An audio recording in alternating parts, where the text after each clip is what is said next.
Okay, this is the Game is On 100 here with a video, and this video is my review of the Chicago Bears New York Giants game. Let's get started. The Chicago Bears ended up winning this game from against the New York Giants 27 to 21. Um, it was a close game coming and going into the second quarter. It was a tied game. But the Bears managed in the second quarter to get 17 points in the second quarter, and also to get a late do a field goal in the third quarter and prevent the New York from getting another score at the tail end of the game. Um, Basically, from this game, it's a win for the Bears. We needed this win to get us back up to a 4-2 record. We're going to be having uh, 10 days. Bears is going to have 9 or 10 days off. They said that the Bears were really banged up on the defensive line tonight. They had to shuffle around with the short week to just manage to get enough defensive linemen for the game. As we found out, Charles Tillman did not play. He was inactive for the game.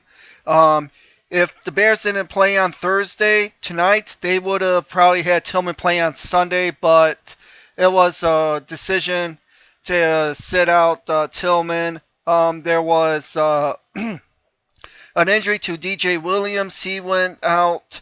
He went out in the game, and also Joe Anderson or James Anderson went out as well.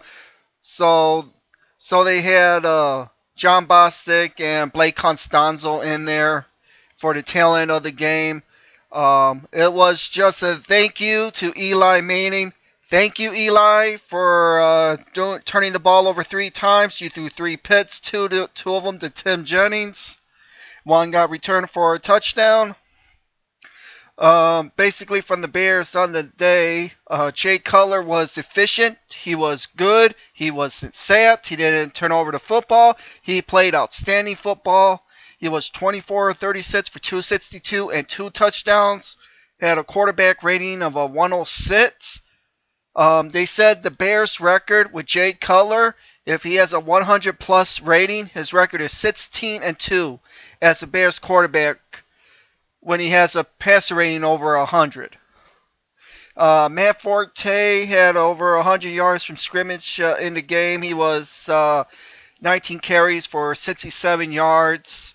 Jay Cutler had 3 scrambles for 20 yards. He also got a couple of first downs that was needed. Jeffrey had an end around of a 15-yard. And of course, finally, Michael Bush got on the field. He got the ball 6 times and had 8 yards, but he's basically a short yardage back, so he didn't get much, but at least he got some touches today. Brandon Marshall led the Bears with 87 yards on 9 catches. Martellus Bennett has 6 catches for 68 yards. Matt Forte 6 catches for 44. The fullback Faye Omada had a 30-yard grab. Alshon Jeffrey only had 1 grab for 27, but Jeffrey was targeted 4 or 5 times, and even though he only had 1 catch last week, he had an outstanding game last week. This is how the Bears offense is going to be sometimes. It can be expected that for going forward. Devin Hester, he holds the Bears record for kick return yards. He has the Bears record right now, so that was achieved tonight as well. For the Giants wise, Eli Manning was 14 to 26, 239, 1 touchdown and 3 picks. He threw 2 interceptions in the first 5 passes that he threw.